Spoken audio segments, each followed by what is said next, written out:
दर्शनानंतर पोचलो आपण आपल्या गाडीजवळ। ही आहे आपली गाडी जी आपण घेतली आज।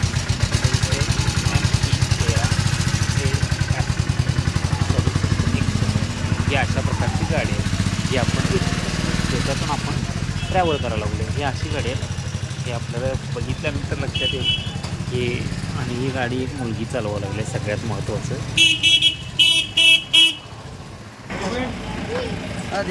त्यांनी आहेत त्यांनी आम्हाला सगळ्या ठिकाणावरती फिरवा लागल्यात आणि ह्यांच्या जे ठिकाणी व्हिजिट करायचं मी त्यांचं बी कार्ड वगैरे शेअर करण्यानंतर आता आपण पुढच्या पॉईंटला जाऊया।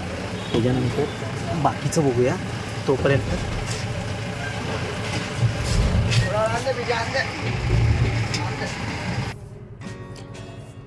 फायनली आपण पोचलो जंतर मंतर या ठिकाणी। हे आहे 10 रुपयाचं तिकीट। इकडे तिकीट काउंटर आहे, इथून तिकीट घ्यायचं आहे।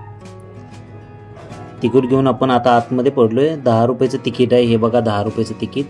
आतमध्ये गेल्यानंतरच्या गोष्टी आपण एक्सप्लोर करायला बघूया। इथे एक छोटासा बोर्ड आहे आणि ह्याची थोडीशी हिस्ट्री मी तुम्हाला सांगण्याचा प्रयत्न करतो। व्हिडिओला सुरुवात करण्यापूर्वी सर्वप्रथम तुमचे मनपूर्वक आभार आणि पुन्हा एकदा स्वागत तुमचं कोल्हापुरी केडी या चॅनलमध्ये। जसं की तुम्हाला माहीतच आहे कोल्हापुरी केडींचे एपिसोड चालू आहेत उज्जैन शहराचे। मध्य प्रदेश राज्यातील एक भले मोठे शहर उज्जैन, जे की आपल्याला एक ऐतिहासिक काही गोष्टी टिकवून ठेवणारं शहर म्हणून ओळखलं जाणारं शहर, ज्या शहराचं नाव आहे उज्जैन। तिथंच आपण आता आहोत आणि हा उज्जैन शहराचा इन माय थिंक मला वाटते हा 5वा किंवा 6वा एपिसोड आहे। तर या एपिसोडमध्ये आपण बघणार आहोत ही जी समोर बिल्डिंग दिसते आपल्याला जंतर मंतर नावाची बिल्डिंग। तर आता या ठिकाणी ज्या ठिकाणी आपण आलोत या ठिकाणी याला जंतर मंतर का म्हणतात, हे नेमकं काय आहे? ही ॲक्च्युली आहे एक वेधशाळा, पण या वेधशाळेला जंतर मंतर असं का म्हणतात किंवा काय इतिहास आहे, त्याच्या पाठीमागे काय घटना आहेत किंवा काय इथं हिस्ट्री घडून गेली आहे, याची स्थापना केव्हा झाली, याच सर्व गोष्टींची चर्चा आपण या आजच्या व्हिडिओमध्ये करणार आहोत। तर राहा व्हिडिओमध्ये माझ्यासोबत आणि जर नवीन असाल तर पटकन सबस्क्राईब बटन दाबून बाजूची घंटा वाजवायला अजिबात विसरू नका, जेणेकरून येणारे पुढचे व्हिडिओ हे सर्वप्रथम तुमच्यापर्यंत पोचतील। चला तर व्हिडिओला सुरुवात करूया। सगळ्यात अगोदर आपण जाणून घेऊया जंतर मंतर म्हणजे काय आहे। जंतर मंतर नावाची ही एक वेधशाळा आहे। जंतर मंतर म्हणजे इथं कोणतीही जादूची घटना वगैरे होत्याला ठिकाण नव्हे, तर ही एक वेधशाळा आहे ज्या वेधशाळेला जंतर मंतर असं म्हणतात। आता दुसरी एक महत्त्वाची गोष्ट, ही वेधशाळा आहे कुठे? उज्जैन या ठिकाणी। आता याच्या पाठीमागचा इतिहास असा आहे की उज्जैनचे राजा महाराजा जयसिंग जे यांनी साधारणतः 1725 मध्ये बांधलेली ही वेधशाळा होती, ज्यामध्ये 13 वास्तुशास्त्रीय खगोलशास्त्रीय उपकरणे इथे ठेवलेली आहेत। ही समोर आपण बघतोय बघा अशा पद्धतीची जी भौगोलिक आणि खगोलशास्त्रीय उपकरणे आहेत। त्याच्यामध्ये वरती सगळं टाइम डेट आणि वगैरे वॉच वगैरे सगळंच लिहिलेलं आहे बघा। त्याच्यामध्ये AM PM, त्यानंतर वरती आहे जगाचा नकाशा, त्यानुसार आपल्याला त्या गोष्टी तिथं दिसत आहेत।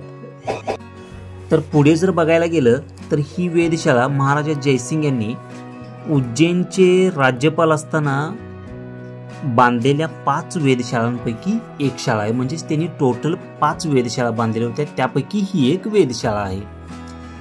या वेधशाळेची स्थानिक वेळ, उंची, स्थानाची मोजण्यासाठी आणि सूर्य, तारे आणि ग्रहांची घट मोजण्यासाठी आणि ग्रहण निश्चित करण्याच्या उद्देशाने बांधण्यात आली होती। तारे आणि ग्रहांची गती, त्यासोबत गती आणि गुणधर्म देखील अनेक विशेष उपकरणांचा वापर करून रेकॉर्ड केले गेले आहे। म्हणजे या सगळ्या गोष्टी ह्या अशा अनेक उपकरणांचा वापर करून हे रेकॉर्ड केले असं हा इतिहास आहे। आता राजा जयसिंग हे देखील खगोलशास्त्रज्ञ होते। राजा जयसिंग ज्यांनी हे सगळं वेधशाळा ही बांधली ते कोण होते? खगोलशास्त्रज्ञ होते आणि त्यांना विज्ञान आणि खगोलशास्त्रात खूपच खोल अशी रुची होती। 18व्या शतकाच्या सुरुवातीला त्यांनी आपल्या विद्वानांना वेधशाळांची रचना, बांधकाम आणि तंत्रज्ञान आणि प्रचलित तंत्रज्ञानाचा अभ्यास करण्यासाठी अनेक देशांमध्ये पाठवले होते. विद्वान त्यांची निरीक्षणे आणि खगोलशास्त्रावरील अनेक पुस्तिका घेऊन परतले होते. म्हणजे ते बाहेर ज्यावेळी गेलेले होते त्यावेळी तिथून त्यांनी पुस्तकं वगैरे बऱ्याच सगळे खगोलशास्त्राची बरीचशी उपकरणं घेऊन ते तिथून रिटर्न आलेले, जे बाहेरच्या देशात गेलेले होते ते.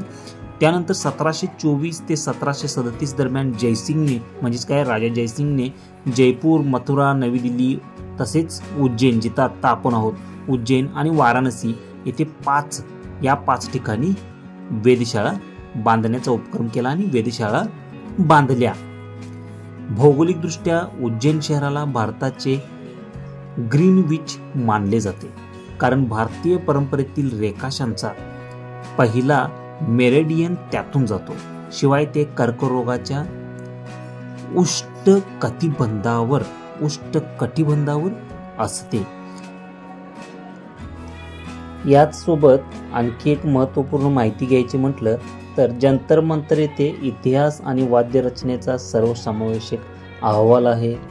त्यानंतर जंतर मंतरवरील लेख 15 ऑगस्ट 2015 रोजी वेबॅक मशीनवर संग्रहित केला. जंतर मंतर हे राजा जयसिंगच्या खगोलशास्त्राच्या वेधशाळांपैकी एक वेधशाळा आहे, जसं की मी तुम्हाला सांगितलंच.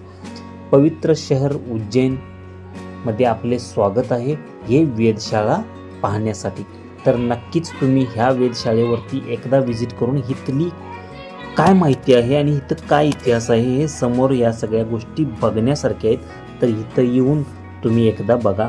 आणि आता जे समोर आपण बघतोय हे राशी वाईज त्यांनी बोर्ड लावलेले आहेत, त्या राशींची माहिती आणि त्या राशीच्या वेळी ते कर्क वगैरे सगळ्या काही गोष्टींची इथं संपूर्णपणे एक्सप्लेन, म्हणजे एकदम स्पष्ट पद्धतीने इथे ही माहिती लिहिली आहे. आणि त्यावेळी जसं की आपण हे फक्त ज्योतिषांच्याकडे आणि यांच्याकडेच पाहिलंय की तुमची रास कोणती, त्याच्यानंतर त्यावेळी कुठं काय होतं, ग्रह तारे कसे होते, पण या सगळ्या गोष्टी आपण फक्त ऐकलोय. पण या सगळ्या गोष्टी इथं समोर येऊन जर बघायचं असेल तर इथं यायला लागणार आणि समोर बघून तुम्हाला कळणार की हे नेमकं आहे काय. आता ही आकाशगंगा आपण जी बघतोय बघा, समोर आहे बघा, पृथ्वी, चंद्र वगैरे हे सगळे ग्रह वगैरे कसे आहे, ही संकल्पना जी यांनी केलेली आहे ना, ही एकदम अतिशय जबरदस्त आहे. म्हणजे सांगायलाच नको अशा पद्धतीने ही मांडणी यांनी केली आहे. आणि म्हणून तर ह्या वेधशाळेचं नाव जंतर मंतर असं पडले. आता एक आणखी छोटीशी माहिती घेऊन याचा आपण प्रयत्न करूया की नेमकं जंतर मंतर, आता ही वेधशाळा जंतर मंतर बनून का राहिली, काय असेल नेमकं हे पण बघूया आपण. झालेलं काय, साधारणतः 300 वर्षापूर्वी राजा सवाई, म्हणजे उज्जैनचे राजा सवाई जयसिंग यांनी काय केले, भारतात दिल्ली, जयपूर, वाराणसी आणि उज्जैन आणि मथुरा इथे अनेक प्रकारच्या 5 वेधशाळा उभारल्या होत्या. त्यापैकीच ही एक वेधशाळा. आता प्रात्यक्षिक भूगोलाचे जागतिक आश्चर्य ठरावेत अशा आणि आजही वेध घेता येतील अशा या वेधशाळा आहेत, म्हणजे अशा पद्धतीच्या वेधशाळा आहेत. पण आता जर आपण बघायला गेलं तर या वेधशाळा जंतर मंतर या नावाने आज त्या केवळ शोभेच्या आणि त्याही उपेक्षित वस्तू म्हणून उभ्या आहेत असं म्हणायला सुद्धा काहीही हरकत नाही. कारण का, लोक ह्या गोष्टींच्याकडे फक्त एक व्हिजिटिंग प्लेस किंवा एक फिरण्याचं ठिकाण असंच म्हणून बघायला लागल्यात. पण नेमका ह्याचा इतिहास काय आहे आणि ही वेधशाळा उभारण्याची तथ्य काय होती हे सगळं जाणून घेण्यात कोणाचा इंटरेस्ट, मला नाही वाटत की कोणाचा इंटरेस्ट राहिला आहे. पण आजही मी तुम्हाला सांगतो की या सगळ्या गोष्टी त्यावेळी बांधलेल्या आहेत जेणेकरून ह्याचं काहीतरी महत्त्व असणार आहे. त्यामुळे तुम्ही इथं येऊन या सगळ्या गोष्टी समोर अनुभवा. आणि हे जे आता आपण समोर बघतो हे बघा, राशींचं हे एक गोल आहे ज्याच्यातून आपण रास, कोणती रास कुठे होती, काय होती, असं जसं म्हणतात ना, त्या सगळ्या गोष्टी इथं आहेत. आता तुम्हाला थोडंसं मी बाकीच्या गोष्टी दाखवण्याचा प्रयत्न करतो.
तर ही होती माहिती जंतर मंतर या वेधशाळेची.